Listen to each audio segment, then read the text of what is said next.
बोला आपने स्कैम 1992 की वेब सीरीज में देखा होगा कि हर्षद मेहता के टाइम पे लोग फ्लोर पर आके ट्रेड करते थे, पेपर वर्क रिक्वायर्ड होता था जब स्टॉक्स को खरीदना होता था या बेचना होता था। पर 1996 के बाद एनएसई ने, नेशनल स्टॉक एक्सचेंज ने गेम बदल दी जब उसने इंट्रोड्यूस किया डीमैट को। अब डीमैट का मतलब होता है डीमेटलाइजेशन, ये शॉर्ट फॉर्म है डीमेटलाइजेशन की। इसका मतलब क्या है कि भैया अगर आपके पास डीमैट अकाउंट होगा तो आपको पेपर वर्क रिक्वायर्ड नहीं होगा। आपने सुना होगा कि पुराने टाइम में लोगों के पास एक्चुअल में तिजोरियों में शेयर्स पड़े होते थे पेपर के फॉर्म में, मतलब लोगों के पास पेपर पड़े होते थे और वो शेयर्स होते थे, उसकी कीमत होती थी, उसके पैसे होते थे। आपने सुना होगा किसी की तिजोरी में भाई बहुत पुराने शेयर्स निकले और आज की डेट में वो लाखों करोड़ों के, बट वो पेपर संभालना कितना मुश्किल है। उसे आसान कर दिया गया जब डीमैट फॉर्म लाया गया, मतलब सब कुछ ऑनलाइन होगा, डिपॉजिटरीज के थ्रू होगा। डिपॉजिटरी मतलब क्या होता है कि आप जब शेयर्स खरीदते हो, आपने सुना होगा कि ब्रोकर इन्वॉल्व होता है, बट ब्रोकर सिर्फ एक मीडियम, एक चैनल है। आपके शेयर्स डिपॉजिटरी पे जाकर जमा होते हैं और इंडिया में दो मेन डिपॉजिटरीज हैं, सीडीएसएल और एनएसडीएल। तो आपके जो शेयर्स आप खरीदते हैं वो बिल्कुल सेफ रहते हैं, एक तरीके से आप मान लीजिए तिजोरी में पड़े। तो जब आप डीमैट अकाउंट खुलवाते हैं तो इसके साथ साथ आपका ट्रेडिंग अकाउंट अपने आप खुल जाता है। मतलब आपके जो शेयर्स हैं वो डीमैट अकाउंट के अंदर आपको दिखते हैं और डीमैट अकाउंट के साथ जो ट्रेडिंग अकाउंट खुल जाता है, आप ट्रेड भी कर सकते हो, आप इंट्राडे ट्रेडिंग कर सकते हो, कमोडिटी ट्रेडिंग कर सकते हो, फ्यूचर्स एंड ऑप्शंस में ट्रेड कर सकते हो। तो डीमैट अकाउंट और ट्रेडिंग अकाउंट की जरूरत क्यों है, इसमें चार्जेस क्या लगते हैं, आपको डीमैट अकाउंट कौन सा खुलवाना चाहिए, आज इस वीडियो में आपको काफी सारी चीजें पता लगेंगी, आपको सीक्रेट्स भी पता लगेंगे कि एक्चुअल में करना क्या चाहिए और आपके लिए क्या सही है। तो वीडियो को आप एंड तक देखिएगा।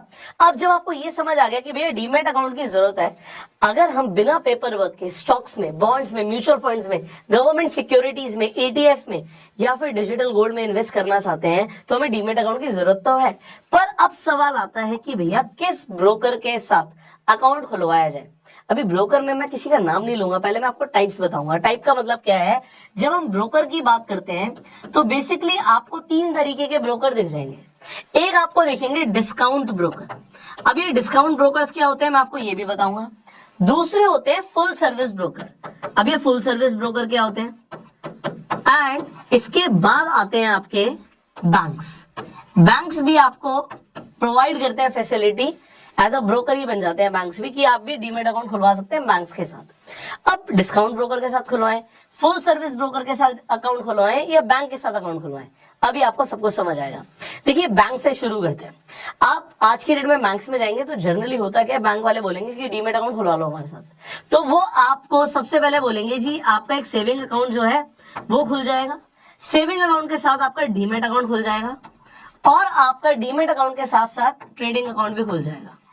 तो मैंने आपको बता ही दिया कि आपको डीमैट और ट्रेडिंग अकाउंट की क्यों जरूरत है। अब सेविंग अकाउंट आप में से ज्यादातर लोगों के पास है, पर बैंक्स कंपैरेटिवली थोड़े से ज्यादा ब्रोकरेज चार्ज करते हैं, तो आप कंसीडर कर भी सकते हैं, अवॉइड भी कर सकते हैं। क्यों अवॉइड कर सकते हैं, क्योंकि सेविंग अकाउंट जब आपके पास ऑलरेडी है तो आप अपना जो डीमैट अकाउंट किसी और ब्रोकर के साथ खुलवाएंगे तो उसमें आप बहुत आसानी से लिंक कर सकते हैं अपने सेविंग अकाउंट को। पैसे डालने हैं या निकालने हैं बहुत आसान हो जाएगा आपके लिए जब आप अपना जो बैंक है सेविंग अकाउंट उसे कनेक्ट कर देंगे अपने डीमैट अकाउंट से। अब डिस्काउंट और फुल सर्विस को समझते हैं। आप फुल सर्विस की बात करते हैं। फुल सर्विस में आपको तीन चीजें जनरली मिलती है। एक मिलता है आपको आरएम। आरएम का मतलब होता है रिलेशनशिप मैनेजर। आपको एक रिलेशनशिप मैनेजर मिलेगा कि अगर आपको कभी भी कोई दिक्कत आ रही है, कोई चैलेंज आ रहा है ट्रेड करने में या इन्वेस्टमेंट करने में, तो ये इंसान आपकी हेल्प करता है। अब मैं आपको बताऊंगा इसका ऑल्टरनेट क्या है, बट अभी आप सुनिए। दूसरा आपको फैसिलिटी मिलती है कॉल एंड ट्रेड की। कॉल एंड ट्रेड का मतलब होता है कि कॉल करके भी आप ट्रेड कर सकते हो। पर क्या हमें सच में इसकी जरूरत है, क्योंकि ऑनलाइन इतना आसान हो गया शेयर्स को खरीदना या बेचना, किसी को कॉल एंड ट्रेड की आज की डेट में जरूरत नहीं पड़ती है। और तीसरी चीज यहाँ पर होती है कि आपको यहाँ पे टिप्स और रिकमेंडेशंस भी प्रोवाइड होती है कभी कभी, जो कि बहुत जर्नल टिप्स होती हैं। ऐसा नहीं कि बहुत ज्यादा एक्यूरेट होंगी, बहुत पैसा कमा के दे देंगी, थोड़ा सा सेफ चलते हैं फुल सर्विस ब्रोकर भी। तो ये टिप्स एंड आपको रिकमेंडेशंस भी कभी कभी प्रोवाइड करते हैं। तो इट इज अ चॉइस कि आपको फुल सर्विस की जरूरत है या नहीं है। अब आ जाते हैं डिस्काउंट ब्रोकर्स, इसे समझते हैं। डिस्काउंट ब्रोकर्स डेफिनेटली आपको तीनों ही चीजें नहीं देते, बट अब आप कहोगे कि यार आरएम की जरूरत तो पड़ सकती है, कभी कोई इशू आ गया। तो डिस्काउंट ब्रोकर के पास भैया कस्टमर सपोर्ट की पूरी टीम होती है। तो अगर आपको कभी भी कोई इशू आ रहा है तो आप कस्टमर सपोर्ट पे भी कॉल कर सकते हो। तो आरएम के चार्जेस देने की जरूरत नहीं है। दूसरी चीज, कॉल एंड ट्रेड की जरूरत नहीं है, बहुत सब कुछ आप ऑनलाइन कर सकते हो, टेक्नोलॉजी ड्रिवन हो गया सब कुछ। तो अगर टेक्नोलॉजी अच्छी है आपके डीमेट अकाउंट पे तो कॉल एंड ट्रेड की जरूरत नहीं है। And tips and recommendation, well it is a choice. मैं बोलता हूँ कि आपको टिप्स पे भरोसा नहीं करना चाहिए। टिप्स बड़ी जनरल टिप्स होती हैं, ऐसा नहीं है कि बहुत ही बढ़िया टिप्स हैं कि भैया 100 रुपए लगाए और 1000 रुपए बन जाएंगे, ऐसा नहीं होता। बड़ा सेफ चलते हैं। तो आप ये खुद से भी देख सकते हो कि आपको जनरली कहां पर ट्रेड करना है, कहां पे इन्वेस्ट करना है। So use your own brain, that is my advice, बाकी आपकी चॉइस है। तो ये हो गए discount broker, full service broker और बैंक्स के अंदर एक बेसिक कंपैरिजन। अब इसके अलावा आपको ना कुछ चीजें समझनी है, आप डिसाइड कर सकते हो डेफिनेटली, बट सबसे पहले अकाउंट ओपनिंग के ही चार्जेस होते हैं। ऐसा नहीं कि सारे के सारे डिस्काउंट ब्रोकर्स भी आपको फ्री में अकाउंट ओपनिंग की फैसिलिटी दे रहे हैं, पैसा लेते हैं, हर आदमी को पैसा चाहिए। तो full service and banks definitely ज्यादा पैसा लेते हैं, डिस्काउंट ब्रोकर्स कम पैसा लेते हैं। But there are some brokers जो जीरो चार्ज करते हैं अकाउंट ओपनिंग का। तो सबसे पहले हमारा फैक्टर है यार, पैसे ना लगे ना, अकाउंट खुलवाना है तो पैसे नहीं लगने चाहिए। एक सबसे बड़ी कमाई होती है ब्रोकर्स की, जो होती है एएमसी। ज्यादातर लोग इसके ऊपर बात नहीं करते, बट एएमसी का मतलब होता है एनुअल मेंटेनेंस चार्जेस। मैं रिकमेंड करता हूं कि अगर आप कहीं अकाउंट खुलवा रहे हैं तो भैया ये भी जीरो होना चाहिए। क्यों? क्योंकि अगर आपने ज्यादा ट्रेड नहीं किया, आपने चलो अकाउंट खुलवा लिया, कई लोग होते हैं भैया नहीं रेगुलर ट्रेड करते, कभी कर लिया कभी नहीं किया, तो वो एएमसी क्यों दे बहुत ज्यादा? मैं कहता हूं जीरो दो ना। तो ये कैसे दे सकते हो, विल टॉक अबाउट दैट। तीसरी चीज आ जाती है ब्रोकरेज।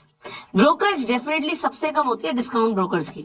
तो जब डिस्काउंट ब्रोकर्स की सबसे कम ब्रोकरेज है तो आप अगर ब्रोकरेज को कंसीडर करते हो, क्योंकि अगर आप आज शुरुआत कर रहे हो या हो सकता है ट्रेड करते हो लगातार, आप अगर अपना पीएनएल निकालोगे तो आप देखोगे उसके अंदर आपने बहुत सारे चार्जेस ब्रोकरेज के नाम पर दिए होंगे। अगर आपको बहुत ज्यादा फर्क नहीं पड़ता तो यू कैन गो अहेड, जो आप कर रहे हैं बहुत बढ़िया है, या फिर आप कहीं भी अकाउंट खुलवा लीजिए। बट अगर आपको ब्रोकरेज मैटर करती है यार, हमारे जो चार्जेस है ज्यादा ना लगे, तो आप डेफिनेटली डिस्काउंट ब्रोकर्स को चूज कर सकते हैं। Choice is yours. अब ये मैंने आपको बेसिक 3 चीजें बताई हैं। अब अगर आपको ये 3 चीजें समझ आ रही हैं तो इससे हम क्या कर सकते हैं, सॉर्ट आउट कर सकते हैं, क्योंकि मार्केट में बहुत सारे आप कह सकते हो ब्रोकर्स हैं। अब अगर आप कहते हो डिस्काउंट ब्रोकर मुझे चाहिए, तो मैं आपको नाम बता देता हूं। आपके सामने अपस्टॉक्स है, आपके सामने 5 पैसा है, आपके सामने पेटीएम मनी है, बहुत सारे ऑप्शन है आपके पास, आप खुलवा सकते हैं। बट अब एक डिस्काउंट ब्रोकर का मैं नाम लेता हूं, जिसका नाम है अपस्टॉक्स फॉर एग्जाम्पल। तो क्या अपस्टॉक्स अभी आपसे कोई चार्ज ले रहा है अकाउंट ओपनिंग के? द आंसर इज नो, नहीं ले रहा। तो पहला हमारा ये क्राइटेरिया पास हो गया, डिस्काउंट ब्रोकर है तो आपको समझ आई गया। दूसरी चीज, क्या एएमसी ले रहा है? लाइफ टाइम के लिए आज की डेट में वो आपसे एएमसी चार्ज नहीं कर रहा है, मतलब एनुअल मेंटेनेंस चार्ज नहीं लगेगा, अकाउंट भी फ्री में खुल रहा है, सालाना भी कोई चार्ज नहीं है। तीसरी चीज, जो ये ब्रोकर है ये किस टाइप का ब्रोकर है? भैया ये डिस्काउंट ब्रोकर है, मतलब सस्ते में काम हो जाएगा। 20 रुपए आपका मैक्सिमम साइड पे आपका ब्रोकरेज लग रहा है, आप खरीदें या बेचें, आप ट्रेड कर रहे हैं, मतलब आपका बाइंग और सेलिंग ऑर्डर जो है मैक्सिमम 20 रुपीज में एग्जीक्यूट हो जाता है। और एग्जांपल के लिए मैंने आपको बताया मैक्सिमम, क्योंकि लोअर साइड पे आप इंटरनेट पे लिखेंगे अपस्टॉक्स ब्रोकरेज कैलकुलेटर, तो आप देख सकते हैं कि क्या चार्जेस लग रहे हैं, बड़ा इजी है। अब अपस्टॉक्स पे अकाउंट आप किस तरीके से खुलवा सकते हैं, वो भी ऑनलाइन घर बैठे बैठे, बड़ा सिंपल स्टेप है। मैं आपको एक बार दिखा देता हूं कि आपको क्या स्टेप्स फॉलो करने पड़ेंगे। अपस्टॉक्स का लिंक डिस्क्रिप्शन कमेंट बॉक्स में है, आप जाके आज ही अपना डीमेट अकाउंट खुलवा सकते हैं बहुत सिंपल स्टेप्स को फॉलो करके। सो अभी मैं आपको दिखाता हूँ स्टेप्स क्या है। Here we go. वेल, जैसे ही आप डिस्क्रिप्शन और कमेंट बॉक्स में जो लिंक है अपस्टॉक्स का, उस पर क्लिक करेंगे, आपके सामने ये पेज खुल जाएगा, जिस पर आपको अपनी ईमेल आईडी और अपना मोबाइल नंबर एंटर करना है। आप जैसे ही सेंड ओटीपी पे क्लिक करेंगे तो सबसे पहले आपके मोबाइल फोन पर एक ओटीपी आएगा, जो आप यहाँ पर डाल देंगे एंड साइन अप पे क्लिक कर देंगे। आप जो ईमेल आईडी और फोन नंबर डाल रहे हैं बिल्कुल एक्यूरेट डालिएगा, बिकॉज आपको फ्यूचर पे भी इन्हीं मोबाइल नंबर और ईमेल आईडी पे आपको ओटीपीज आएंगे। कभी भी पासवर्ड रीसेट करना या भूल जाते हैं तो वो आपको बिल्कुल एक्यूरेट डालना चाहिए। अब आप इसके बाद नेक्स्ट स्टेप पे अपने मेल पर जो आपके पास ओटीपी आया है वो यहाँ पर एंटर करेंगे। आपके पास जो मेल पर ओटीपी आया है वो कभी कभी इनबॉक्स पे नहीं दिखता, तो आप अपने स्पैम फोल्डर को भी चेक कर लीजिएगा। इसके बाद आपको रेडी रखना है अपना पैन कार्ड और आधार कार्ड। आप सबसे पहले अपना पैन नंबर यहाँ पर एंटर करेंगे, उसके बाद आप अपनी डेट ऑफ बर्थ डालेंगे। आपने अपना पैन नंबर एंटर किया, अपनी डेट ऑफ बर्थ आप यहाँ पे सिलेक्ट भी कर सकते हैं। सो बहुत इजी है, आप अपनी डेट ऑफ बर्थ सिलेक्ट कर लीजिए। इसके बाद आप नेक्स्ट पे क्लिक करेंगे। उसके बाद आप अपना चूज कर सकते हैं जेंडर, मैरिटल स्टेटस, आपकी एनुअल इनकम कितनी है, आपका ट्रेडिंग एक्सपीरियंस क्या है। आपके पैन कार्ड पे आपके फादर का जो नेम है एग्जैक्टली वो सेम लिखिएगा। उसके बाद आप अपना ऑक्यूपेशन को भी यहाँ पे सिलेक्ट कर सकते हैं। उसके बाद आर यू पॉलिटिकली एक्सपोज्ड, उस पे नो रखिएगा। एंड आपकी जो कंट्री है वो इंडिया है, उस पे यस कीजिए, एक्सेप्ट कीजिए। जितनी भी टर्म्स एंड कंडीशन है आप पढ़ भी सकते हैं। उसके बाद कंटिन्यू कीजिए। अब देखिए यहाँ पर जो भी अपस्टॉक्स को ऑफर होगा, जैसे कि कभी फ्री स्टॉक का ऑफर होता है, कुछ और भी ऑफर्स होते हैं, वो यहाँ पर आपको दिख जाएंगे।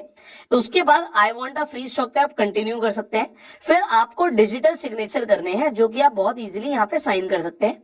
उसके बाद आप कंटिन्यू पे क्लिक कर सकते हैं। अगर साइन ठीक नहीं हुए तो इरेज ऑल करके दोबारा भी अपने साइन कर सकते हैं। इसके बाद आपको अपने डिजिटल लॉकर को अपस्टॉक से कनेक्ट करना है। डिजी लॉकर में आपको अपना आधार कार्ड नंबर लिखना होता है। यहाँ पे आप अपना नंबर एंटर करने के बाद नेक्स्ट पे क्लिक करेंगे। इसके बाद जो आपका आधार कार्ड लिंक होगा जिस मोबाइल नंबर से, उस मोबाइल पर आपके पास एक ओटीपी आएगा। वो यहाँ पे एंटर करने के बाद आपको सिंपली कंटिन्यू पे क्लिक करना है। अब यहाँ पे आपको अपस्टॉक डिजी लॉकर का इंटीग्रेशन दिख रहा होगा, आप सिंपली अलाउ कर देंगे। अलाउ करने के बाद आप connect your DigiLocker with Upstox पे क्लिक करेंगे। इसके बाद आपको अपना कैमरा ऑन रखना है। अपने मोबाइल का कैमरा ऑन कर सकते हैं। अगर आप लैपटॉप पे कर रहे हैं तो अपने लैपटॉप का वेबकैम ऑन कर सकते हैं, क्योंकि यहाँ पे आपकी एक फोटो क्लिक होगी। यहाँ पे आप मेक श्योर कीजिएगा कि आपका जो पीछे का बैकग्राउंड है वो व्हाइट हो, और व्हाइट बैकग्राउंड में आपका फेस क्लियरली दिखे, पूरे बॉक्स के अंदर क्लियर दिखना चाहिए। और अगर बॉक्स के अंदर आपका फेस 70% से ज्यादा दिखता है तो एप्लीकेशन के एक बार में अप्रूव होने के चांसेस ज्यादा है। कभी कभी फेस क्लियर नहीं दिखता तो एप्लीकेशन रिजेक्ट हो जाती है। इस चीज का खासकर आप ध्यान रखिएगा। अगर आपने सनग्लासेस पहन रखे हैं, ग्लासेस पहन रखे हैं, अगर आपने कोई हैट लगा रखी है, तो आप इन सारी एसेसरीज को हटा के ही अपनी फोटो क्लिक कीजिएगा। इसके बाद आप सिंपली एक्सेप्ट पे क्लिक कीजिए। उसके बाद आपको अपनी बैंक डिटेल्स डालनी है।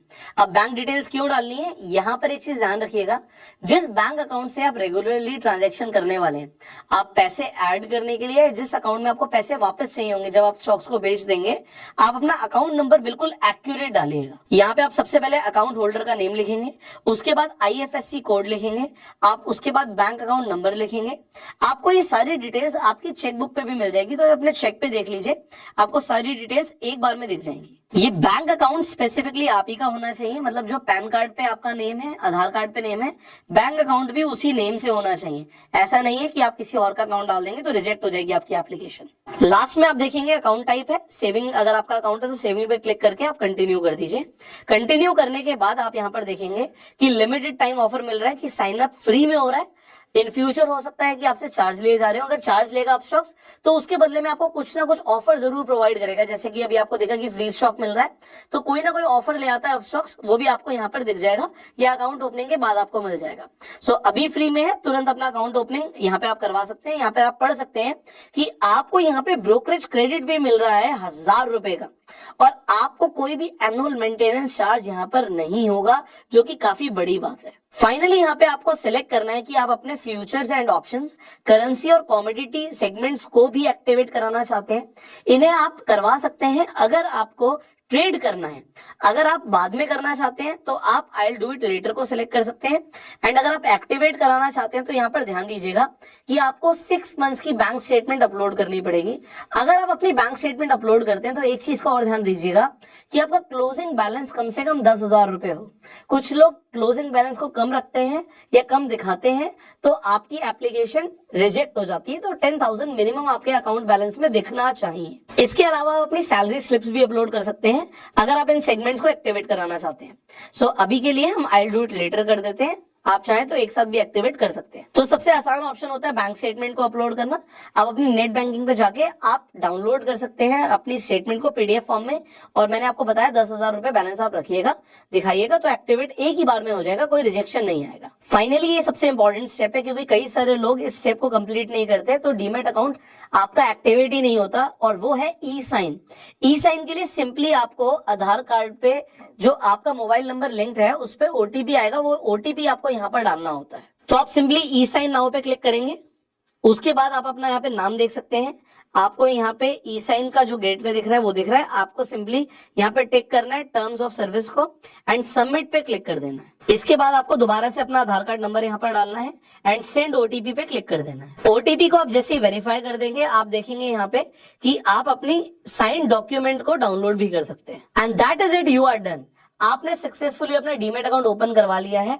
अब आपकी जो एप्लीकेशन है रिव्यू के लिए चली गई है। एप्लीकेशन एक्सेप्ट होते ही 72 आवर्स के अंदर ही आपके पास ईमेल पर यूजर नेम और पासवर्ड आ जाएगा। आप उसके बाद अपस्टॉक्स की ऐप पे जाके लॉगिन कर सकते हैं, आप इन्वेस्टमेंट कर सकते हैं और ट्रेड भी कर सकते हैं। तो आपने देख लिया कि किस तरीके से आप अपस्टॉक्स पे सिंपल स्टेप्स को फॉलो करके अपना डीमैट एंड ट्रेडिंग अकाउंट खुलवा सकते हैं। सो आज ही आप अपना डीमैट एंड ट्रेडिंग अकाउंट खुलवाइए। क्यों, इसकी जरूरत क्यों है, फाइनल जो आपको समझने वाली बात है। देखिए, जब हम पैसा कमाते हैं तो एक अच्छी आदत होती है सेव करने की, बट जब आप पैसे को सेव करते हैं तो सेविंग करने पे वो पैसा बढ़ता नहीं है, ग्रो नहीं होता। एक there is a concept called inflation. Inflation आप सबको पता है कि भैया महंगाई हर दिन, हर साल, हर महीने बढ़ती रहती है। तो ये महंगाई बढ़ रही है तो पैसे की परचेजिंग पावर कम हो जाती है। तो जब आप स्टॉक्स में, गोल्ड में, सिल्वर में, कॉमोडिटीज में पैसा लगाते हैं, रियल एस्टेट में पैसा लगाते हैं, तो ये चीजें लिमिटेड है, जिसकी वजह से आपका पैसा परचेजिंग पावर लूज करता है तो स्टॉक्स की कीमत बढ़ जाती है। आप स्टॉक्स के अंदर ना सिर्फ इन्वेस्ट कर सकते हैं, आप ट्रेड भी कर सकते हैं। ट्रेडिंग आप सीख भी सकते हैं।